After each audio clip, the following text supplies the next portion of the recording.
Welcome to LOA Today. I'm Walt Thiessen. With me today is abundance teacher and money coach, Jodi Lynn Crave. This is your daily dose of happy. We are so happy you decided to join us today. Jodi Lynn, our guest today, has a rather auspicious beginning to her bio because, like most of our guests, she comes to us from Podmatch, and the very first line of her bio says, "I was mad, bad, sad, in pain, and then, to make matters much worse, I broke my back in a hiking accident and couldn't function for almost 3 years." Do you get a sense of where we're going with this today? Yeah, this is going to be a good one. This is going to be really good. And I don't even dare go beyond that. I got to find out exactly what the story is from the person who went through all this. So first of all, Jenny Harkleroad, thank you for joining us today. How you doing? I hope you're feeling much better. I'm feeling so much better. Thank goodness. Yeah. That's thank you for having me. Yeah. So tell us the story. How did you get into that place and how did you climb out? Yeah. So, sometimes we get a subtle message and we don't listen, and it gets a little louder and it gets a little louder. Yeah. I call that the 2x4 method. Yeah, I had to get the 2x4 method real hard. And, the reason though was the way that my body was trying to tell me something was off was I was struggling with chronic pain for most of my life. I started taking prescription pain pills when I was 12 years old, and I didn't know what was wrong with me. I was taking a bunch of herbal supplements. My dad's a chiropractor. He was always trying to align my body. I was always just hurting. And I didn't know why. And I did my best to fake it and get on with life because I didn't want to be a whiner, complainer, But I was really struggling, and, it wears on you not feeling well. And there's only so long you can put on a happy face and pretend everything's fine, year after year, decade after decade. And then in 2013, I was standing on this mountain ledge with my husband, and he totally innocently said, "If I was young and in shape, I'd jump off of here." Oh my goodness. I know. And the only thing I thought is I go to the gym every day. I'm young and in shape. And I jumped. Oh my God. Yeah. And when I landed, I heard a crunch in my back and I couldn't move. Oh, yeah. It was bad. Yeah. Oh my goodness. Right. So he didn't realize the severity and tried to get me up, and I was not getting up, and our friends tried to help. They couldn't. They ended up calling 911. 911 sent in a ground crew. It took them about 45 minutes to hike into where we were. And when they got to me, they were like, "We're not moving you either." And so they called Life Flight, and Life Flight came and zip lined me up to a hovering helicopter. And the next thing I remember was waking up in the hospital and them telling me, "You broke your back." Yeah. Wow. I was like, well, okay, what does that mean? I can't go to Ashtanga yoga tonight? Is that what that means? At the very least. What does that mean? Yeah. It was a crazy day. Wow. That's just really amazing. Yeah. Truly. Yeah. I mean, do you have any idea why? Why you did that? Why I did that? Why'd you take the leap? Because God kept saying, "Jenny, you're on the wrong path. You need to get over here. Scooch over. You're on the wrong path." And I was like, la, la, la, la, la. You needed to be in bed for a while. 2x4. Yeah. 3 years. That's how long I needed some thinking time. 3 years after that. Wow. Yeah. I was a little bit stubborn with my life. So, I mean, I don't want to give the ending away, but did it work? Well, it took 3 years because what was going to happen was I was going to get better and I was going to go back to my same old ways. And thankfully, my body just refused. I'm not healing till you catch on. Wow. And so I had a lot of investigation and learning to do before I got to that place where I finally met a medical doctor who said, you can heal yourself with your mind. A medical doctor said that? Yeah. My goodness. And I was like, wait, what kind of doctor are you? Right. And how come no other medical doctors told me this method before? And okay, let's try your woo-woo voodoo, whatever it is, because I'm desperate. And 6 sessions later, I could do handstands and back bends. I was completely healed. Oh my God. Wow. Right. Oh, kudos to the MD, first of all. I know. I mean, because I bash MDs off all the time. So when I hear that Okay. story, it's like, whoa, all right, I got to back off. Amazing. That one, I mean, I'm hoping the exception proves the rule sometimes. That may Yeah. be one of those cases. I don't know. Yeah. Wow. Yeah. Good for him or her. That's Yeah. fabulous. Him, Dr. Warren Jacobs, MD. He was 86 at the time. Really? I just went to his 95th birthday party a couple My weeks ago. goodness. He's still helping patients heal. Good for him. Amazing. Fantastic. That's Yeah. inspirational. Yeah. Wow, that really is. So you had your awakening, and you did it the hard way. I Yes. mean, I've heard of harder ways, but not much. Right. Right. Yeah. That was a tough one. Do you think your body literally selected that? That's a great question. I don't know if I've ever thought of, did my body select that? In some way, yes. I mean, I was in this place in my life where I'd struggled with chronic pain most of my life. I had married my high school sweetheart, but I was really unhappy. I was in a super successful career that I wasn't liking. Wow. And I just had all these things that weren't going right. And I was putting on a happy face and pretending everything was fine because I didn't know how to fix everything. I tried all the things I knew how to do to fix what was going on, and it wasn't working. And so I just tried the fake it till you make it method. So I just got to be a really good faker. And I would just ignore it all and work and make money. And I needed a big shift. And thankfully, through this doctor, he was able to help me come to the awareness, because it wasn't just like he, pressed a magic button and all of a sudden I was healed. It was a lot of awareness that the pain in my body was caused from tension, and the tension was caused from my life and not being on the right path and all these different frustrations in my life.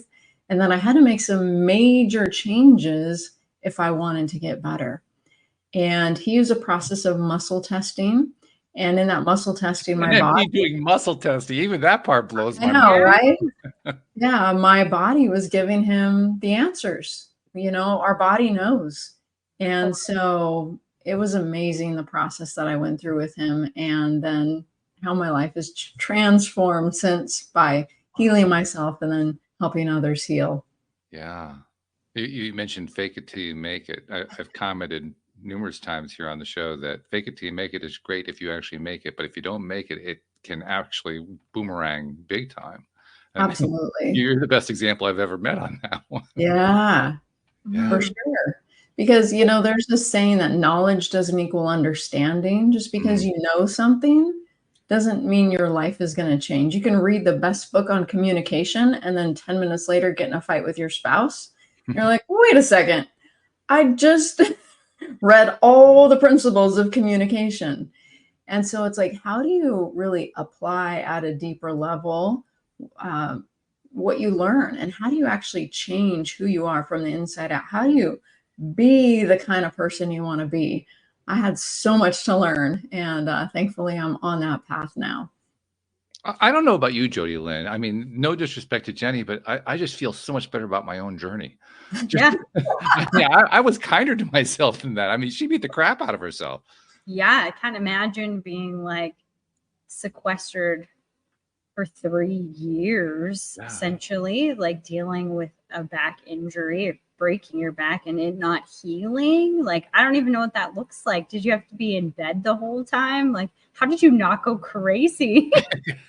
Yeah, it was tough because if you know me, I'm a go-getter personality, which is a good thing because doctors said, my case was hopeless. And so if I didn't have this personality, I might still be in bed. But what I said is, I will find a way. Surely there has to be a way somewhere in this world. I don't care where I have to go, what do I have to do, what I have to spend. I'll find a way. And so that go-getter personality did help me find a solution. And now I forgot your question. Do you remember what it was? Well, we were just saying that we feel thankful that we didn't have to break our back to learn. Right. Yeah, absolutely. It was, I wasn't ready. I had heard things in the past. I mean, back in the day, I used to watch Oprah. When she had somebody on her show that was a little bit, talking about things that I wasn't so sure about. I was like, oh man, she doesn't have a famous movie star on today. This is a waste of time. I'm not watching today. Right. This stuff about like being positive and how your thoughts affect things and your subconscious, like that's a bunch of baloney. Oh, I just wasn't ready for it. It's a great point. I mean, when The Secret came out, when Yeah. the movie and the book came out, and she wanted to have Rhonda Byrne on the program, she shied away and didn't have her on the TV program. She would only have her on the radio program because she thought that Rhonda was too woo-woo. Yeah. Really? Yeah. I didn't know that. Yeah. It's fascinating. Yeah. It's And, like when and this not just kid Rhonda was Byrne, ready. Esther Hicks, Abraham Hicks, even more Oh, so. okay. Okay. Even Yeah. more so. Absolutely. Like, Esther Hicks wasn't going to come anywhere near the TV program. Right. And then later on, she did actually end up having Rhonda on the TV program, but she had to kind of like put her through her paces on the radio to make sure it was safe and get a good response from the listeners before she would put her on TV. Right. Yeah. Wow. Well, Jenny, I want to hear more about the meat of the situation. Like, okay, they've told you it's hopeless. Yeah. And I don't know how long that took. But like, then you meet this doctor, and what happened? Like, what was the epiphanies that you had, or like the most notable things that you can remember? Yeah, I love that. So you had asked also, like, what did my life look like? And my life looked like either I was standing up or laying down because I couldn't sit. that was my struggle. So if somebody saw me, it's because I was transported by a chauffeur laying in the back of a car on ice, and then standing up wherever I went. Wow. And then going home crying because I was in so much pain. I mean, it was crazy. I've got 4 kids and they were younger then. And so trying to juggle that, I had a big real estate company. I was the president of the women's organization at my church. I was fundraising in the community for causes I believed in, trying to do all the things from bed. And, like I said, I wasn't getting the message until this doctor sat me down and said, give me your arm. That's the magic thing. He said, give me your arm for a muscle test. And I'm guessing you guys are familiar with a muscle test. I don't know if your audience is or not, but I was actually familiar with a muscle test because my dad's a chiropractor. Sure, yeah. A lot of chiropractors use muscle tests. They do.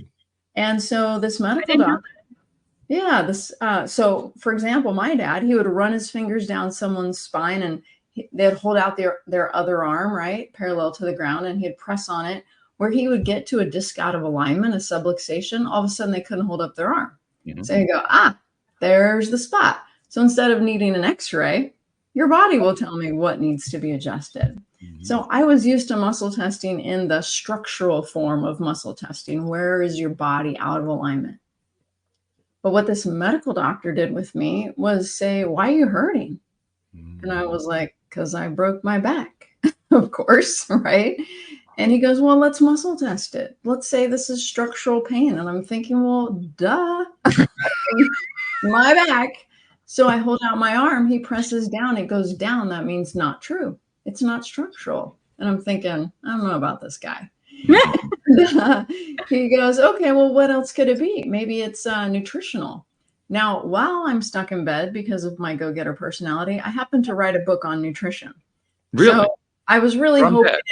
From bed. I was really hoping it had nothing to do with nutrition. So he muscle tests it. It's not nutrition. I'm like, phew, okay. Stay on the shelf. That's good. Okay, what else could it be? He's like, maybe it's... by the way, I have to interrupt there. I just have to interrupt for a second because a moment ago, you were all upset that it wasn't structural. And then the next moment, he said, it turns out that it's not nutritional. And now all of a sudden you're buying into it. What shifted? I was just relieved because, I had just spent a lot of time. I wrote this book, like over 400 pages on nutrition. And so I was really hoping that I didn't have to pull it off the So a shelf. So little that's ego in why. line, maybe, I guess. Okay. Yeah. Yeah. So then he's like, well, maybe it's energetic, right? Like maybe your energy's off. Okay, whatever that means. I didn't understand that. He tested it. It's not that. Okay, cool. Well, what else could it be? Maybe it's emotional. And I'm like, what? Emotional? This is my back. I broke my back. He presses on my arm and it's like a rod. He can't budge my arm. And I'm like, press harder. Press harder. Fine. Like, Look at a second stand on opinion my for arm. this one. My arm wouldn't budge. And he goes, oh, your back pain's emotional. And I was like, that is crazy. And he goes, well, tell me about your childhood. And I go, I don't talk about my childhood. And he goes, well, tell me about your marriage. And I go, I don't talk about my marriage. And he looks at me like confused. And I start reciting my positive affirmations. I'm happy. I'm healthy. I'm terrific. I just can't sit, can't drive, can't function, burning back pain. And he's looking at me like this lady. And he goes, well, we can either talk about your childhood and your marriage, or there's the door. Oh, good for him. Okay. Yeah. Wow. Okay. I said, do you have any Kleenex nearby? Yes, I probably went through a whole case of Costco Kleenex with this poor doctor. Okay. Yeah, because I had just kept everything that had bothered me my whole life bottled up. Wow. Everything. And it's not that, I mean, like a lot of people have had it worse. But in my mind, it was pretty bad. And it was causing tension in my body. And tension in my body was causing pain in my body. So what he helped me discover was, you broke your back 3 years ago and you had surgery. You've got rods, screws, synthetic disc in your back. They fixed it. You shouldn't be hurting anymore. So the pain is not from your back. The pain is from your tension in your body, from all the suppressed emotion and doing a job that's not your purpose in life. You're doing the wrong thing. And he was like, you need to. And he starts giving me this list of things that just sounded impossible. Like one of them was, quit your business, like give up your business, sell your house. I'm like, what are you talking about? What the fuck? And he's like, well, do you want to feel better or not? I don't see what the big deal is. I mean, it was crazy. It was rough, but it worked. So did you like just go home because you're such a go-getter and like, all right, quitting the business, honey, we're selling the house, we're moving somewhere out. Like what? Yeah, what did pretty you much. do after that? Yeah, pretty much. My kids were so mad at me. We had a really nice house, and they're like, Mom, real estate is not that bad. You can keep doing it. We know you can. I'm like, sorry, kids. And I also just fired the housekeeper. So guess what? You have to clean your own rooms now. I'm so sorry. I did everything he said. I was desperate. I needed relief. And he always tells me, still to this day, just when I was at his house for his birthday party a couple of weeks ago, he always says, you were so brave. I'm like, no, I was so desperate. I was so desperate. But yeah, I was brave. I talked about all the things I didn't want to talk about. And I did all these crazy things I didn't want to do because it was causing tension in my body. And I was tired of being in pain, not just from that situation, but from my whole life of chronic pain. I was tired of it.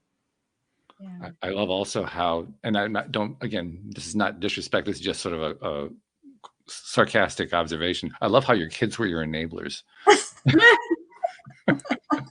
Keep the job, Mom. We love it. We love it. We love another Disney cruise, Mom. Yeah, it's not that bad. Just keep doing not that it. bad. We see you. You look happy.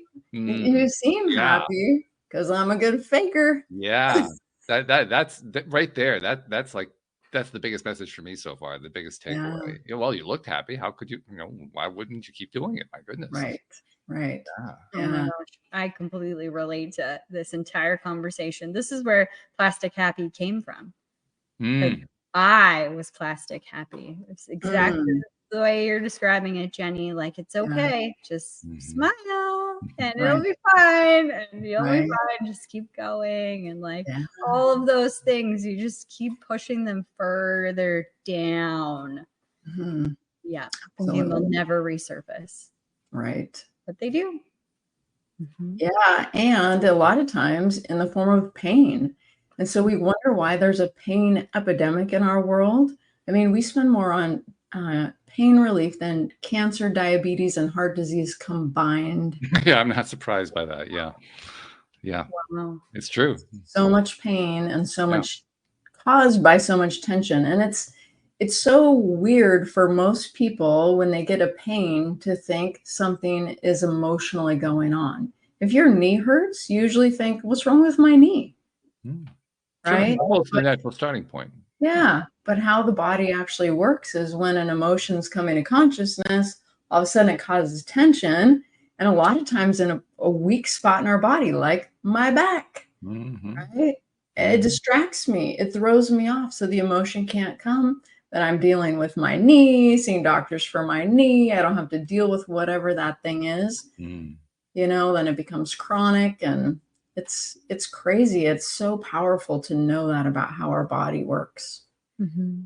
I find it also interesting. I mean, because we do. I'm currently going through a thing where I'm trying to overcome headaches.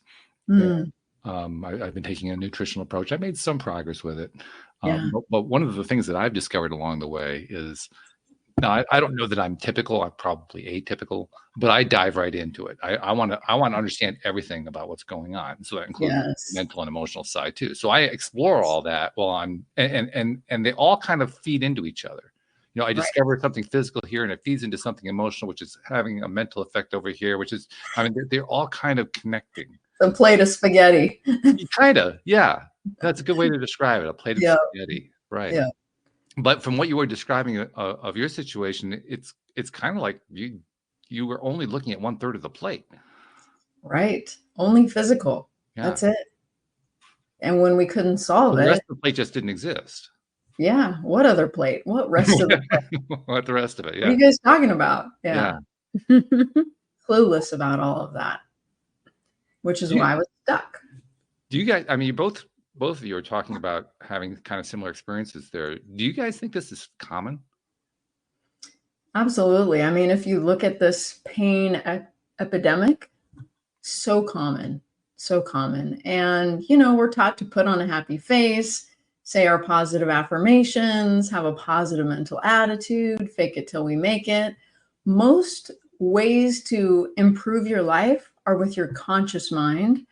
But what I've discovered from reading and studying with scientists and doing brain studies, that 95% of the time, our subconscious mind is in charge. And so how do we change our life with our conscious mind when the subconscious is the problem? We don't. But that's what people do. How do you fix this? Let's learn about it. That doesn't change your cellular response. That doesn't change your automatic. I'll give you an example. I used to have the worst temper. I mean, seriously, do not set me off because I will come after you. Ooh. Yeah. Vindictive, not just temper. Yeah. Yeah. Bad. Okay. So I didn't like being that way. I didn't want to be that way. And I would tell myself the next time my husband says whatever it is, I'm not going to get mad. I'm just going to take a deep breath, count to 10, right? Well, soon enough, I am furious. And then I'm like, oh no, I forgot to count. I forgot, right? Because did you kind of like black out? I mean, is it just kind of the whole thing blanks? What happened?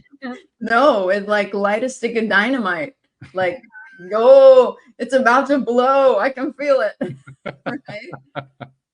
How do you stop that? You know, it's getting closer to the stick. How do you stop it? I couldn't stop it. Why? It was a subconscious reaction. It wasn't a conscious choice. He didn't say something and then I'm like, ooh, I think I'm going to get furious right now. All right, let's do this. No, it was subconscious.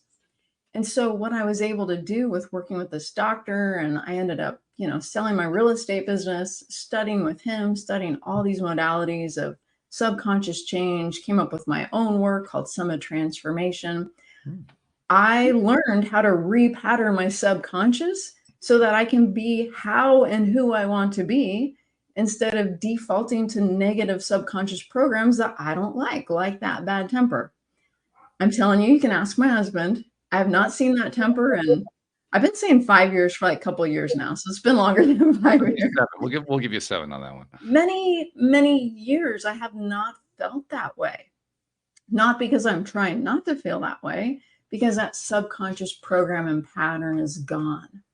Mm-hmm. So what I do now with myself and my clients is we look at life and how do we want to be. Another example is I used to be so nervous to speak in public. I mean, terrified.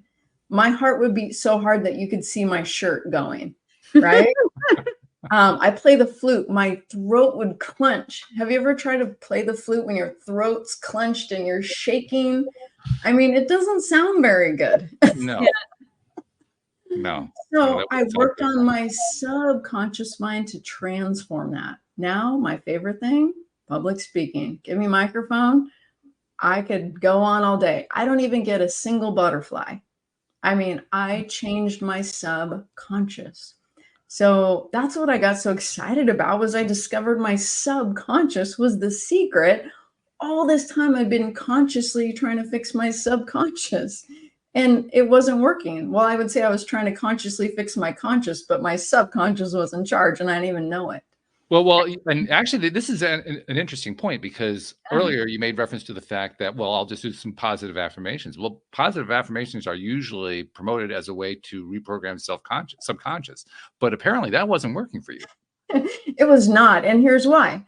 I would look in the mirror and I'd say, I'm happy, I'm healthy, I'm terrific. And then I go, no, I'm not. I'm not any of those things. Mm-hmm. And here's why. Right? So like before it could even start to become a program within me, I was like mixing the whole thing. Mm-hmm. Now, there's a lot better ways, I think, to program the subconscious than affirmations. But if you had the right frame of mind and you got into the feeling of it and you really tried to be that, I think it could work. But the way I was doing it, no bueno. Yeah, I hear you on that one. And for me, I mean, my problem with positive affirmations is I get bored. I get bored out of my mind doing the same thing over and over again. I need more variety than that. So I can't do affirmations. I mean, Jodi Lynn, are you an affirmations person? I used to be. And, sometimes I'll lean back on them. I have lots of like sticky notes, like reminders, but not anything that's like a daily anymore. I used to be very like religious, where I would read my affirmations and read my goals and like do the thing. But I also was like you, Jenny, where I'd be like, yeah, this isn't my life. That's not true. So I would, I'd have a plan for my life for the year or whatever. And that's my goals for the year. And I would, read those every day. And then as we get closer to the end of the year and it wasn't exactly what I wanted, I would beat myself up more. Mm-hmm. So it ended up being more destructive for me. So I was like, I just need to stop. So I didn't. Mm-hmm. Interesting. I find that fascinating, because so many people promote the idea of positive affirmations. Mm-hmm. And yet I think I've met maybe 2 people on the program. I mean, I've done hundreds of interviews on the program in the 12 years I've been doing this. There's probably 2 or 3 people who have assured me, positive affirmations did a great deal for them. I haven't heard any other stories that I can think of. I may not be remembering. There's 2,000 episodes here, so I mean, there's a lot of stuff I'm forgetting. But I mean, my sense is that they just don't work very well for most people. Well, I think what really happens though is like we're like get up at 6 a.m. or whatever time you wake up, and then you read them, and then what about the other 24 hours and 59 minutes of the day? Like I think it's a novel idea or a noble idea to change the way you're thinking. I think the way that you're thinking and talking to yourself really impacts things. But that one time or 2 times a day that you pull out your affirmations and say that, and you're not even bought into it, like there's more to the story than just read this thing and your life will change. And I think that's where the missing piece is. I agree. Yeah, I have this thing I teach called the 17-second rule. And it goes like this: a thought is an electrical signal in the brain for 17 seconds or less. But if it goes on for more than 17 seconds, it becomes a chemical reaction within your body. So you start to feel equal to the way you're thinking. And when you feel equal to the way you're thinking, it attracts like thoughts to prove to you why what you're thinking and feeling is true. It's this feedback loop. When it goes on for just 60 seconds over a minute, it literally changes your energy field, which is responsible for what you attract and what you manifest in your life. And so I tell people, you can't be negative for more than 17 seconds. And that's hard to do, right? Because psychologists say we have 50,000 to 80,000 thoughts per day. 80% negative, 90% a repeat of yesterday, which I always say is a whole lot of stinking thinking. And so if you're constantly trying to catch yourself, it's exhausting. So what I teach people to do with that 17 seconds is catch yourself, but then ask yourself this golden question. How would I rather feel? Yes. How would I rather feel? Yes. And then in my work, we do a brain exercise to change the feeling. And you could say, you could also do like, what action can I take now? How can I move in this direction? What can I do right now to move me into this new frame of mind? And so you're doing something about it, not just suppressing the negative thought or ignoring the thought, asking yourself, okay, this is my perception right now. How could I see this in a different way? How would I rather see this? And how can I create that in my life? And then do it right then and there. I love how you drew from both medical science and Abraham Hicks and together into the 17-second rule, because it comes from, I love the way you did that. That was great. Thanks. Yeah. I don't know if you've actually heard this. I've from one of my other co-hosts. He's no longer doing the show with me, but he was like Mr. Abraham Hicks. He knew every single thing they'd ever published. And he said the rule has actually been changed. It's now a 14-second rule because our enlightenment as a plan has risen. Our vibration has risen so much that it's now 14 seconds that we have before we have to start making a decision to change. Yeah. I think it's because our attention span has shortened. Well, that could be too. I can't rule that part out. We don't even pay attention for 14 seconds. Right. Yeah, it's crazy, right? Well, have you, I mean, I know you have, but I would pose this question generally to people. Have you ever tried to hold your attention on something with nothing else disturbing you for 14 seconds? And the only thing you can pay attention to is that? Try doing that. Yeah. It's amazing how quick we are distracted and how we live in the past and in the future. And that's another thing with the subconscious, right? It's just kind of taking us through the motions of the day. I've been giving this example for like 2 months now. I cleaned my laundry room cabinets. I moved my dryer sheets to the cabinets on the opposite side. Still, 2 months later, I'm reaching to the wrong place. 2 months later, I'm like, when am I going to change this subconscious program by rote repetition? My husband does that with our drawers. I switch things around, and years later, like it's been a year at least, he still opens one drawer. We're so unconscious. We're not thinking about what we're doing. When I go down to do laundry, I'm usually like in between work emails, and I'm like, oh, let me go change the load. I'm thinking about something else, and I reach for it. I'm like, I moved it, right? Our life is that way. And the dryer sheets are a funny example, but we drive across town. And we're like, how did I even get here? I was talking on the phone. I was thinking about something else. Our subconscious is running the show. So if our subconscious isn't supporting us, it's sabotaging us. If you look at your life is a printout of your subconscious program. Where life is good and easy and fun, you have a subconscious program that supports you. And where it's not, you don't. And so what I teach people to do is change the program. Change the program to support you, because you picked up the program along the way. Usually when you were young, 0 to 7 or 8 years old, when your brain was in a theta state and you just took in everything you saw and experienced as your program, whether it was good or bad, right or wrong, it didn't matter. That became your program. And so if it's not supporting you, then you can fight it by this doctor. He always told me, trying is lying. And I'm like, what? Like, he's like, I'll try to do that. He's like, oh, don't lie. And I'm like, what are you talking about? Trying is lying. Trying means you're going to consciously try to overpower your subconscious program. Yeah. Starting Monday, I'm going to eat healthy. I'm going to try. That's the Yoda philosophy. I'm going to try, right? That's Yoda telling no try, only do. Do or do not. There is no try. Yes, exactly. But your subconscious will keep pulling you back to the old program. So you try again and it pulls you back, and you try again, it pulls you back, and you try again. You're like, oh, I'm just not disciplined. I just don't have any willpower. You know, you beat yourself up. No, you just don't have a subconscious program to support you. And so getting a subconscious program is what I love teaching people how to do. So now we've actually done a pretty good job of setting this up, because anybody who's listening to this program has already tried to do these kinds of things. You know, they're trying to change their own subconscious programming. We've all encountered in various ways just how challenging that is. Yeah. So we've all made some degrees of progress. We've all had some successes. That we all have certain areas where we're just like haunted by it. I'm reminded of one of the statistics that comes out of the realm of positive psychology. They've discovered that in order to change a habit, you need to repeat the habit for 90 to 120 days. That will change it about 90% of the time. And I'm thinking, well, what about the other 10%? Yeah, right. So we need to kind of go down this road a little bit. Give us some ideas. How do we go about improving our ability to change that programming? Yeah, absolutely. So what I created is an app that changes the program. I wanted to make it as easy for people as possible, and 21st century, accessible, and gamified.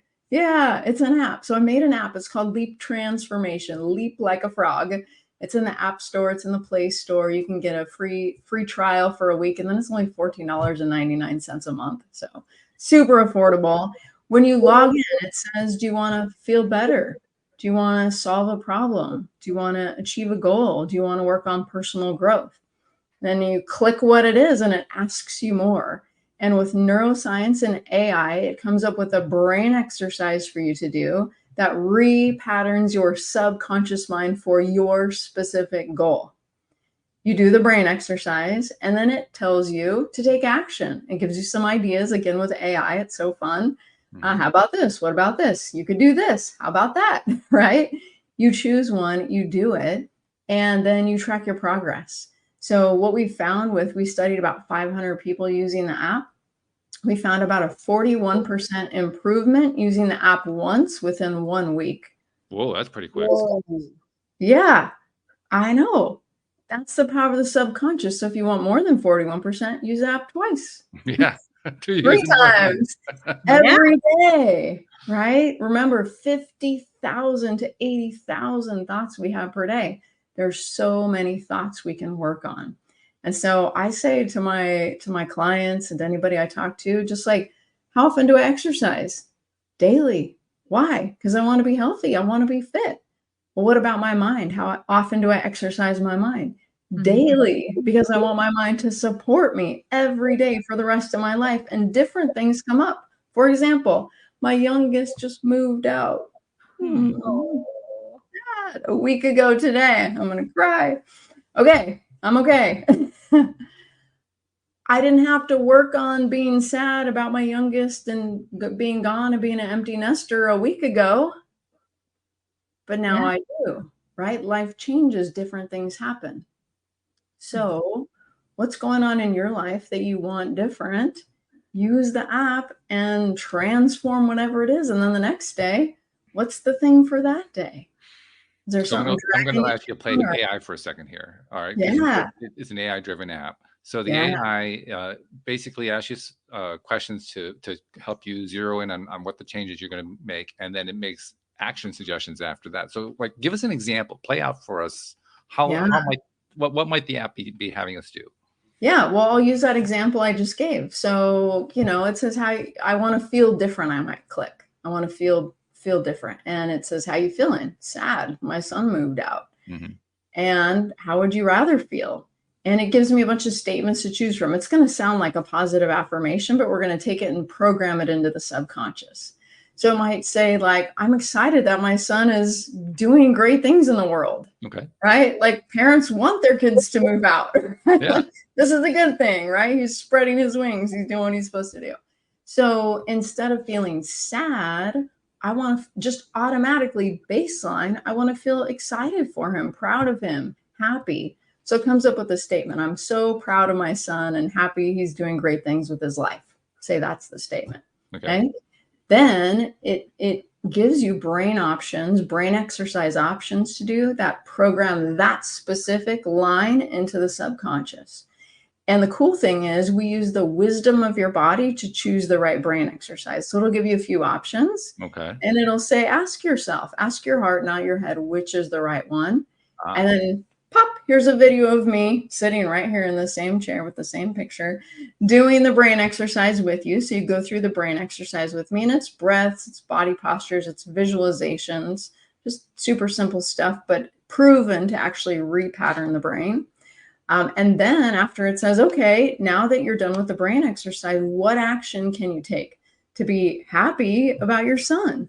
And I could say, well, AI is going to give me ideas, right? It might say. For most people, that's a good thing, actually, because most people are going to say, I don't know. Yeah, it is. It's really nice to have those ideas. It might say, send a positive text or email to your son every day, or write a gratitude about your son, or, it'll come up with some ideas, or write your own if you have some other idea you want to do. And then it asked me, how you feeling right now? And the crazy thing is you feel different already. Wow. Okay. Do you want to keep working on this, or do you feel like it's complete? Do you want to do something else? Do you want to be done for the day? Mm-hmm. It's so powerful. When you change your thinking, you change how you're feeling. And then when you take action, you bring it into fruition. Wow. That's so interesting. There's one thing that I'm thinking about that a lot of people talk about in this context of changing your subconscious. And I don't see it here, which I want to ask what your thoughts are on it. Okay. What I don't see is this deep dive into why you're feeling this way. Yeah. It's clearly not that your son has gone away, but it's something else. Like, I don't know. I don't have any kids, and so they obviously haven't left home, but like I'm all alone and it's going to be different. And like, but a lot of coaches go through this deepening of like, what is it really? So I'd love to hear your thoughts on that. Yeah, that's fascinating. And the doctor who helped me was a deep diver. I mean, he would make me cry, and I say that tongue in cheek because no one can make you cry, but you know what I mean. Yeah. And then he would dig deeper and deeper and deeper, right? Like that was his thing. And so what I learned from him is sometimes it's an awareness that can transform things. But what I also discovered is that it doesn't always have to be that way. And I learned that from Dr. Bruce Lipton, PhD, who wrote The Biology of Belief. And he would say, if you go into a tailor to sew up your shirt, there's a tear in it. The tailor doesn't say, okay, but before I fix it, can you tell me exactly what happened? Like, where were you and how were you, like, how are you feeling? Fix it, just fix it. And so in my work, the first level of my app just fixes it. But the second level of my app is a little deeper. Yeah, it finds and clears hidden blocks. And so once you've used the app for a while, you earn coins every time you use it. And you can cash in your coins to up level to level 2, or to come to our live sessions on Zoom on Tuesdays. And then we can dig deeper if we need to. But for me, some of the things I did, I dug deep and it transformed it. And some of the things I dug deep and it didn't transform it. It was like I needed to change a subconscious belief. I didn't need to dig deep. And so I think they're both super powerful, and the app includes both of those. Wow. So you're clearly a gamified app. You used that term earlier. Yes. Now, anyone who's a video game player, and I'm not, but I have enough awareness to be able to ask the question, is going to want to know, how many levels is this game? Yes. It's only 2 levels. Oh, okay. It's change a belief or clear a block, because that's really all you need to do. Yeah. So it's not too many levels. It's gamified because, it's got a cute little dancing frog and you earn coins, and, it's got fun stuff on it. It doesn't feel like you're working. It feels like you're playing. Yeah. Okay. I love that. Yeah. What does that sound like to you, Jodi Lynn? Does that sound fun? Yeah, I'm going to download it after we're done here. You are, okay. Awesome. Definitely.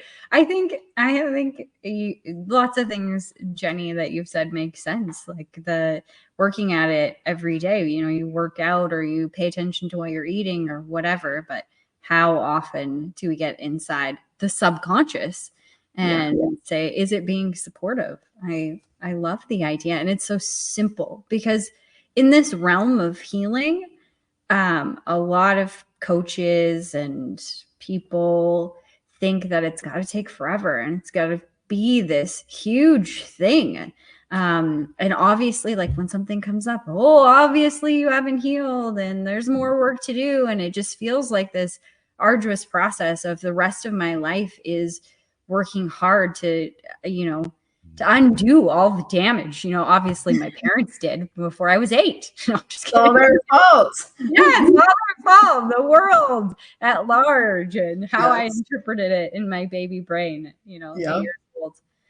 So I think that this is easy, and I love that there's so much success behind it because I think people need these wins in life to move forward.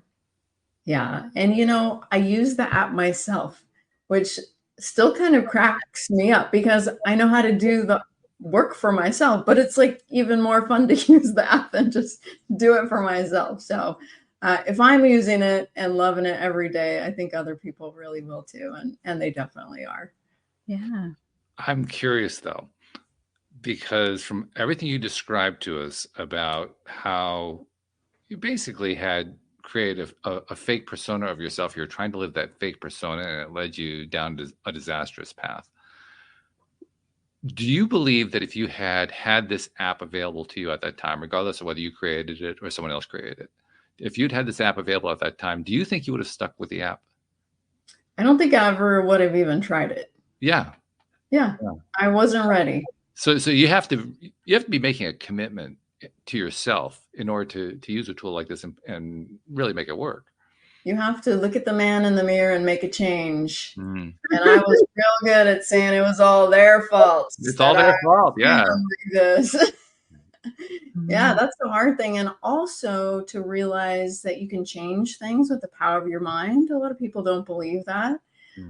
So it takes a little outside of the box thinking to look at yourself and realize I can change anything about myself or how I see the world.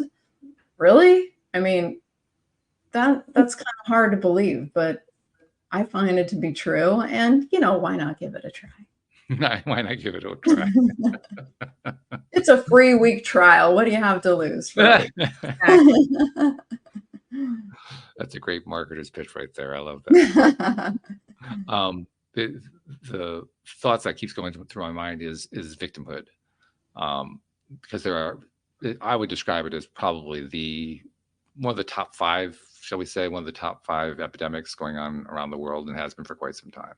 And I think it's actually in some ways getting worse. It's an odd time to be living because on the one hand, I'm totally bought into the idea that this global enlightenment is really happening. It's rolling out. More and more people are kind of jumping on board and so forth. And yet at the same time, I also see massive increases in the victimhood psychology, both going on simultaneously at the same time, which is fascinating. It's kind of interesting to watch. It's kind of like going to the car races to watch the crashes. It's kind of similar to that.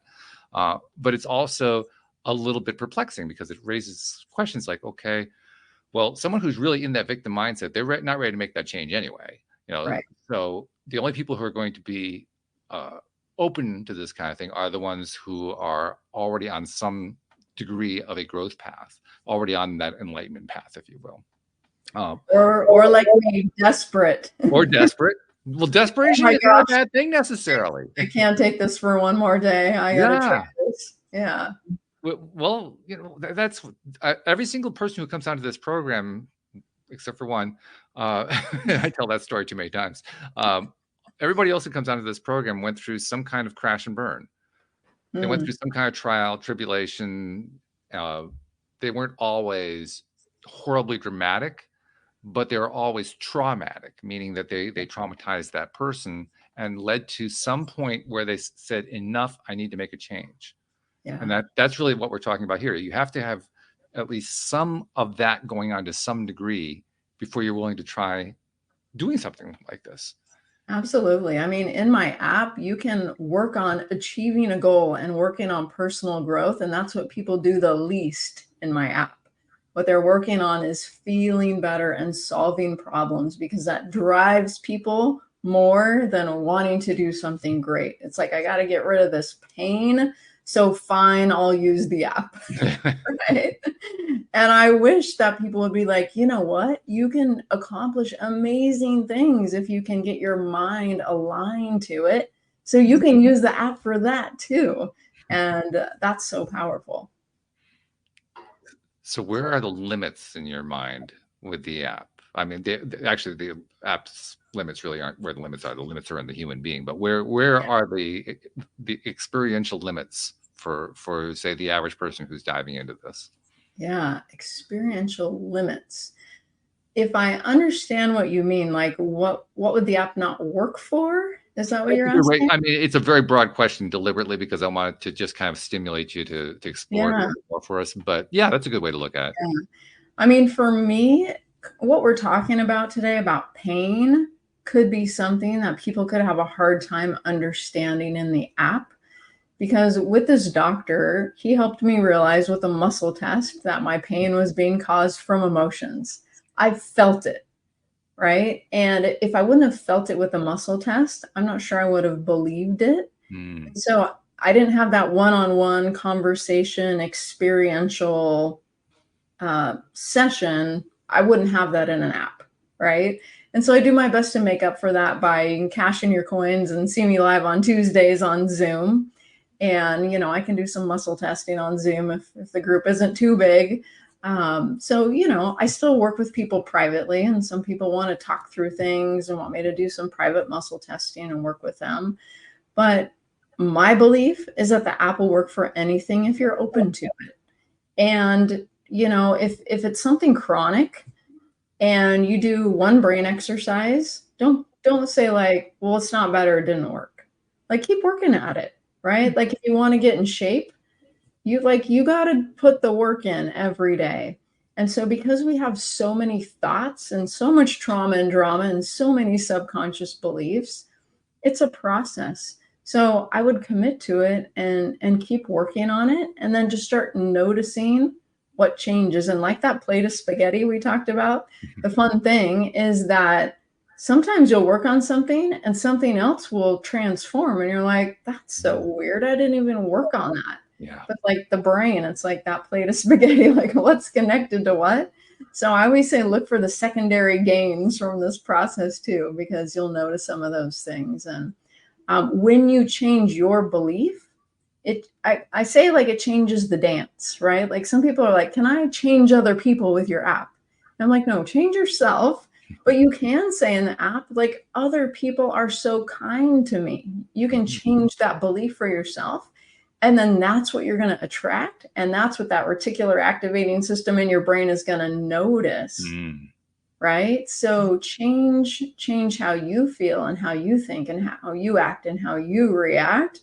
And then the whole world around you starts to change. And you're like, wow, this is pretty interesting. Yeah.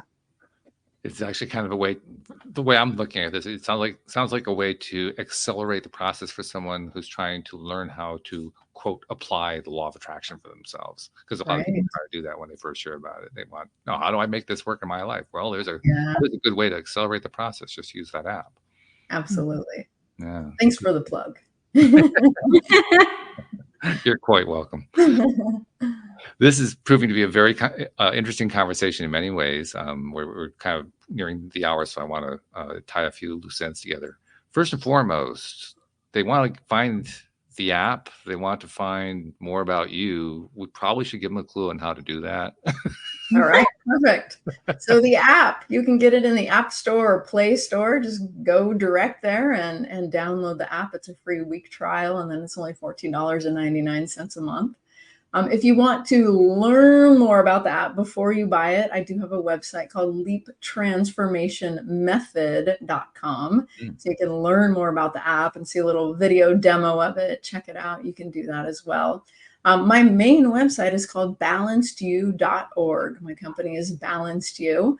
And when I talk about balance, I'm not talking about like, this quarter of your life is this, and this quarter of your life is this, and this quarter of your life is this. I'm talking about balancing both hemispheres of the brain so that you're in a whole brain state, a state of super learning.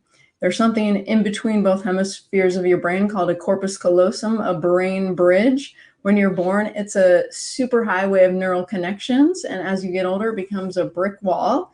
And that's why they say you can't teach an old dog new tricks, because we're set in our ways and we think what we think and we believe what we believe. But if we're willing to open that bridge, we can see things in a whole new way. We can become open and curious, which I think is the best way to live. Open and curious and loving and understanding, accepting, forgiving, all these things that most people would like to be. You can train yourself to be that way when you get into that whole brain balance state. Yeah, that open and curious, that pretty much summarizes why I continue to do the podcast, because it's fun to be open and curious. Right. It really is. You'll find new things. Yeah, good stuff. Second thing I want to do is something I've been doing for a few years now, because I noticed a few years back there that everybody who comes onto the show, like I said before, where we've all been through stuff and we've come out the other side and we want to share, and we do. And I started this podcast. Jodi Lynn comes onto the cast. You've come on as a guest. I'm sure you do other podcasts. You probably have blogs and social media and everything else, and you're sharing all this great information for free with people to help people out because you want to help people. And that's where I noticed we don't get credit for that. So I like to make it a point to say, on behalf of those people you've never met, never seen, never will meet, never will see, who've been consuming all this stuff that you've been putting out there and producing results you didn't even know about, on their behalf, thank you for what you're doing. You're making a difference. Nice. Yeah. Thank you. I appreciate that. It's really cute. My husband gives me credit for all the transformation that's happened in the whole world. And he says, all of it. I've seen how many, like, you sit at your computer all day, every day for 8 years talking to people, making videos. And I'm like, there's a lot of other people doing the same thing that I'm doing. But thank you for your confidence, son. He's like, people are catching on. They're hearing you. The world is becoming more open to what you're talking about. I'm like, yeah, that's true. Might have to do a little more with COVID than me, but that's okay. So, but thank you for that, because that's one of my favorite things. I teach people my work. Another little website to plug, summittransformation.com, is the work I created. And I love when someone learns my work and then helps someone that I never would have met. Most of the people who learn my work do it as like private coaching. And so it just warms my heart to hear people's lives change that I never would have reached. Yeah. And so, yeah, it's so powerful. So thank you. I appreciate it. You're take that. Welcome. Yeah. I think it's really important.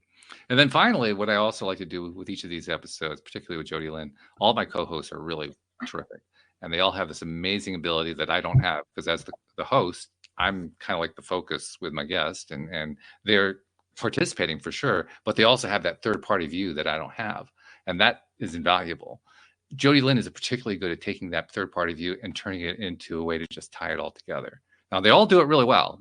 Jodi Lynn's like really, really good at it. You'll find out I kind of oversell her. But for good reason. You're going to find out in a minute why. She's really good at this. No pressure, Jodi Lynn. I think my subconscious must thrive on that, because it's just like, all right, let's go. You've got a subconscious program that supports kind of bow on it. Yes, absolutely. Oh man, there's a lot of things that we talked about today, and I actually want to loop back to a question that Walt brought up. How many people do we think are facing these challenges? And I think it's a large number of the population, because in society we're taught, when we're young, get a good job. You got to go to school to get a good job, and then you get a pension, and then you buy these things, the nice house, the nice car, and a lot of people are waking up today to this life that they've built that they're not happy in. And even to step back one step further, they don't even realize that they're not happy. It just doesn't feel right, but they haven't felt or been taught to identify their feelings in so long that they just struggle and think, if I get one more thing, if I get, a better house, a better car, a better spouse, you name it, a new pair of Jimmy Choo shoes, then finally I will be happy. And then eventually I think the world arrives at this point where there's this crash and burn moment, which you clearly had, Jenny. And, you know, Walt, we've had so many people on this show that have gone through that. But today is really a testament of how your subconscious can support you. And that message that you can change everything when you begin with yourself. So thank you so much for that reminder. And thank you for building something that's easy and accessible for the world, because when we change, the world changes. So thank you for your contribution. You're right, Walt. She nailed it. It's hard to oversell her. It really is. Good job, Jodi Lynn. That was awesome. Yeah, absolutely fabulous. No, we really do appreciate you being on the program and sharing. Wow, some really cool insight. I mean, nothing that you told us about was new, but the way you put it together is startling. That's the best word I can think of to describe it, because it's very simple. It's all the things that we hear about, you know, or that we evaluate about things that we hear about. It's all of those things, and yet it just kind of like it's a V8 moment. That's what it feels like. It's like, oh my God. Yeah, totally. That's perfect. I love it. I love simple solutions, and so I'm so happy to offer one. You know, here's how to change anything you want in your life. So easy. Just grab your phone. You can fix it right now. Love it. Very good. Well, thank you very much. Appreciate all of your insights. Thank you for creating your app too. Thank you, Jodi Lynn. I mean, did you have as much fun as I did? This is good. I did, yeah. I can't believe the time flew by so fast. Yeah, it always flies, but today in particular, it was really quick today. Thank you to our podcast listeners everywhere. We'll see you all next time here on LOA Today. Goodbye, everybody.